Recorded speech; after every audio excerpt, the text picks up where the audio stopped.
Hey guys, welcome to another midweek Bible study with Dirk. Today we are going to be taking a look at the book of Ecclesiastes. Let's go up there. So if you'd like to jump on into the chat, I'd love to hear from you in the comment section down below. Maybe you've got a question or an insight on the book of Ecclesiastes, or just something that you noticed in the book that maybe you just haven't noticed before. I'd love to see those things as well. So as we started off, what do you know about the book of Ecclesiastes? Kind of a weird name of a book. A lot of the names of the books that we've been doing so far have been about people who wrote the book, or at least who the book was about, or some of the main characters in the book. Ecclesiastes is a different one. It's part of the wisdom literature. So we've looked at Psalms, Proverbs, and now Ecclesiastes, and they all kind of hold together. We looked at Job as well as wisdom literature, and they kind of like play off from each other, and they all sort of fill in some of the different gaps that are left by one another. So if you're in a group setting, you can take a look at some of these questions. What do you know about Ecclesiastes? List as many facts as you can. You can talk about it amongst yourself now. And if you're watching live online, I don't want you to miss out on what the theme of Ecclesiastes is. The theme, as I kind of determined here and reading through the book, is that life is best found in the source of life. Now let me show you what I'm talking about as we get into the book. First of all, I want to just share a picture with you. And this is kind of how wisdom literature works. Like, imagine life. Life is a highway. Life is a road trip that you're heading down. And imagine that you're heading down the road and you come into a bit of foggy patch. And on the other side of that guardrail is dangerous. And this is how all of the wisdom literature books kind of hang together. Proverbs is kind of a declaration or an encouragement to us to follow along the highway signs. Listen to the posted speed limits, stay within your lane, whatever it is. Proverbs as the wisdom literature of saying, hey, listen, this is how best you can travel down this road safely. Job reminds us that really at any time through events outside of our control, we could hit a patch of ice, or we could hit a slippery spot or a pothole and lose control and fly off the edge. Tragedy can happen. There's exceptions to those rules, that even if we're abiding by the speed limit, our cars, our road trip can hit a really nasty end. So Ecclesiastes then asks, listen, so if we follow along the signs and we can still fall off the road down the cliff on the edge, what's the point of traveling down the road anyway? What's the point of any of this? That's a good question. So let's jump into Ecclesiastes. We start off with Ecclesiastes, and we see right off the bat in chapter 1, verse 1, that these are the words of the Qoheleth, the teacher, the son of David, king of Jerusalem. Everybody kind of assumes that the Qoheleth is Solomon. It's never actually said that the teacher is Solomon, but you just kind of like know. Qoheleth means teacher. Ecclesiastes, the name of the book. It comes from the Greek word ekklesia, which means the assembly. The teacher is talking to all of us in the ekklesia, in the assembly. Now it's interesting. This is probably one of the most important notes to make about the book of Ecclesiastes, because it goes into some pretty dark places, into some deep despair. But we have to know that the teacher is a character in the book and not the author of the book. So the author of the book remains anonymous. And he talks about and writes, the author is writing about a teacher who's offering his insights on his whole life. And it's probably the teacher is Solomon, or at least a stand-in, somebody that's meant to resemble Solomon. And the teacher's like, listen, I tried all of this stuff to find meaning in life, and it just didn't work. And then it's important to come back to the words of the author as commentary on that, and to hear, listen, this is what this guy tried. What are you going to try now? Where are you going to try to find your source of meaning, your source of life? So this is kind of in a broad literary perspective. This is what it looks like. The teacher speaks for the the teacher speaks for the big chunk in the middle. There's 2 verses of the author speaking, and then there's a lot of verses and chapters, 12 of them, of the teacher, this big old chunk, And then it comes back to the author just for these kind of like parting words or commentary, just for the very last few verses at the very, very end. So the teacher speaks for the lion's share. The author kind of gives his introductory and conclusion. And his evaluation, the author's evaluation on the whole thing, is Hevel. That's the Hebrew word that's used in the book. Hevel, Hevel, Hevel, Hevel, 38 times in the book. It's clear that if there's a theme throughout this whole book that the author really, really does not want us to miss, it's this concept of Hevel. But we don't have a word for that in English, and so we try to make do with what we can, and it's a kind of a confusing thing. Hevel means sometimes meaningless. Other times it's translated, you could do it as vapor. It's temporary, it's fleeting, it's an enigma, it's a puzzle. It's all of these things. So we don't want to just fall into this like accidental or lazy interpretation of, Hevel, Hevel, Hevel, Hevel in the book of Ecclesiastes. Hevel, Hevel, everything is Hevel. We don't want to just say that the word means meaningless, because that's not actually what the author wants us to convey. The author wants us to see that actually some things kind of like do have meaning, and other times he's saying, but actually it's temporary. It's here, and just because it's going away doesn't mean it has no meaning. But it's fleeting. Or other times he's kind of describing this whole thing as like a puzzle. Like I don't really understand how we can live life according to the posted speed limits and do everything right, but then we go off the edge. And I don't understand that it's an enigma. It's a puzzle.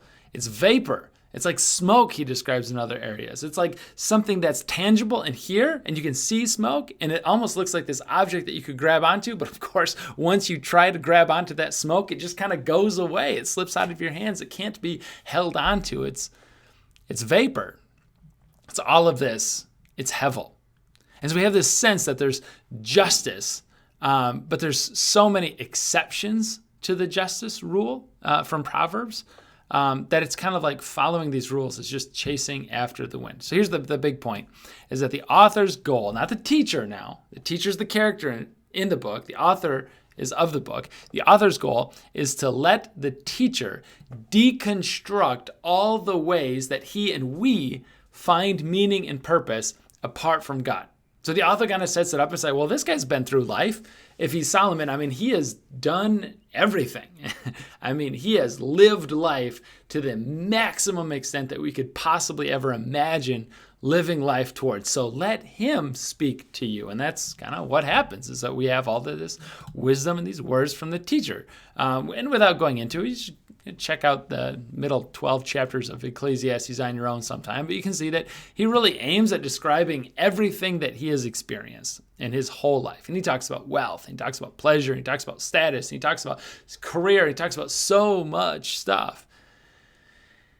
And his final conclusion on all of it, it's Hevel. It's here for a little while, but it's like smoke. You think you could grab onto it. You think there's something to hold on to, but there's not. It's gone. At one point he starts off and he's talking about like technological advances, which I kind of like, because like every year Apple drops a new iPhone, or there's a new model of cars that you think like this is going to be the game changer. This is totally this changes everything. And obviously life has changed a lot since the thousands of years since this passage was written. But the author goes, he doesn't say this, but I said interpret it. Go take a hike. Go outside. Look up at a mountain, see the ocean. These things are so steady. They existed long before we will, and they'll exist long into the future after we're all gone. These things are going to outlast us. You think the world is changing so much? If you drop in on the world thousands of years ago and drop in on the world today, go for a hike, it kind of looks the same. And no matter who you are and what you've done and the car you drive or the iPhone model you have in your pocket, it all kind of ends the same way. And he goes into this really kind of despair death talk and saying throughout the book, but especially in the beginning and at the end of the teacher's words, he goes, that death is really the equalizer. You think like we're so special and we've done so much in our lives. Whether you're wise or foolish, we all die. Whether you're rich or you're poor, we all die. Whether you're good or you're bad, it doesn't really matter all that much. Is that we're all going to die. It's the great equalizer. And he looks at it and he goes, it's Hevel. Everything that happens from the first breath to our last, it's Hevel. Yeah, he talks about career.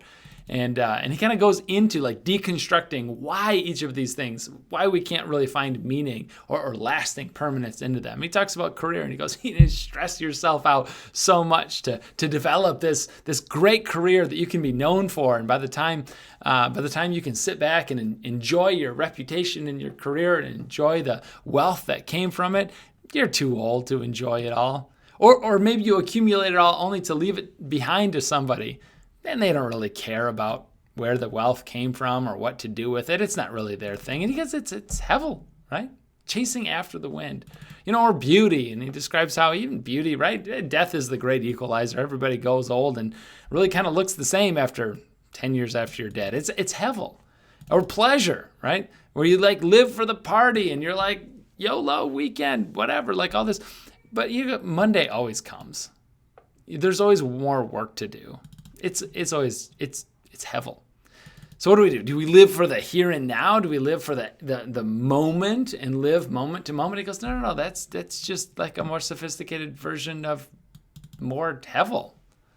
Like it's not contentment and satisfaction and meaning isn't found in any of those things. And the teacher says, I know, because I've tried it all. And that's the genius of the author, not the teacher. The author lets the teacher who's done all these things and made all those mistakes tell us, hey, listen, I tried all of this. And what I have found is that no matter what I've tried, it's like hanging on to smoke, vapor, Hevel. It just doesn't last.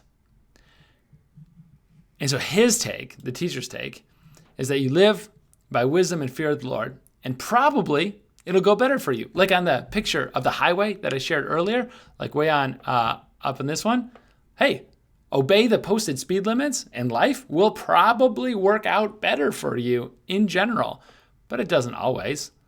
There's no guarantees. And so even that wisdom is Hevel. Wisdom doesn't work out like it should. I mean, just ask Job. He tried to live his life as well as he possibly could, and he suffered extreme tragedy. It's Hevel. So here's the key. For the teacher says, accept that.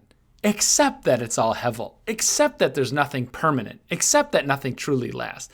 Once you accept that nothing truly lasts forever, it frees you to just simply enjoy the good things that you have for just that moment. Enjoy the smoke that's in front of you and the vapor that's in front of you, whether that's a good friendship, your family, a sunny day, not so much today, a good meal. Enjoy that while you have it in front of you. That's a gift from God. Once you trust God, it frees you to enjoy these good things without the expectations that you're always going to have them forever.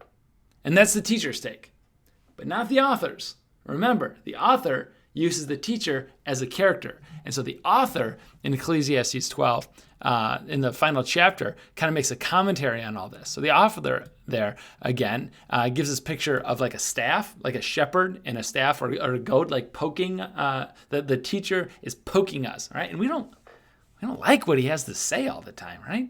And it's okay to admit that. I don't want to hear that. Nothing that I do really matters in the end. It's all just Hevel. But he's poking us in an uncomfortable kind of way to move in the right direction. So this is what the author says. You want to know something that lasts? Kind of breaking out of the teacher's limited perspective of everything that's experienced under the sun. That's another language that's used a lot. Because the author now, you want something that lasts? Fear God and keep his commandments.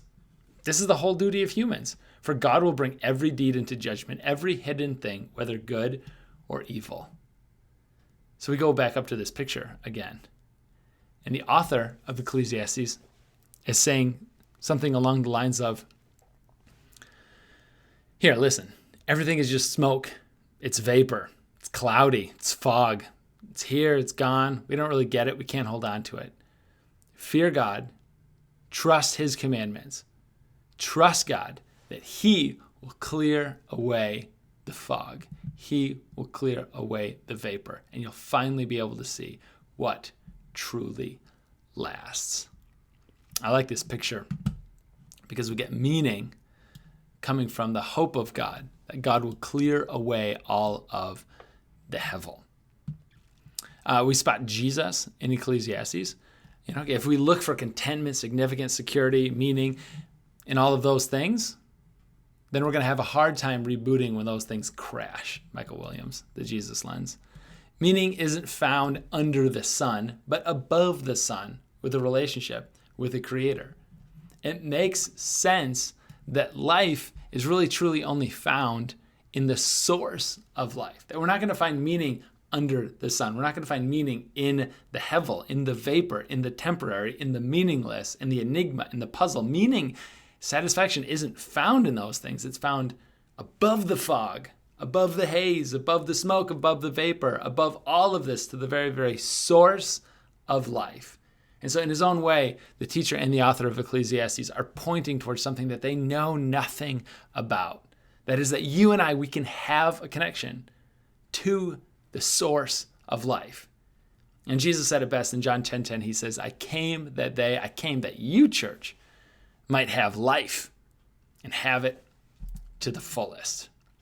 You want a meaningful life, reach above the things under the sun, above the sun, connect with the source of all life, God himself, through his Son, Jesus Christ.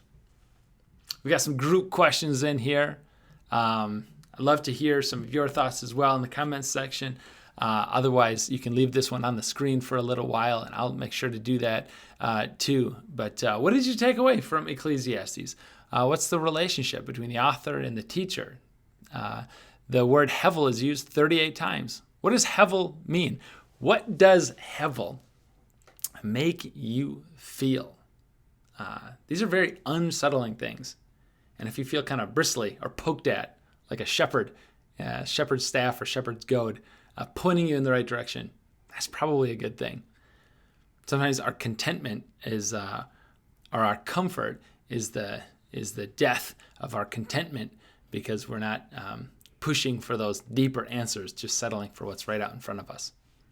Anyway, thanks for hanging out with the Midweek Bible Study. We'll make sure to see you next week again, right back here at noon. Take care.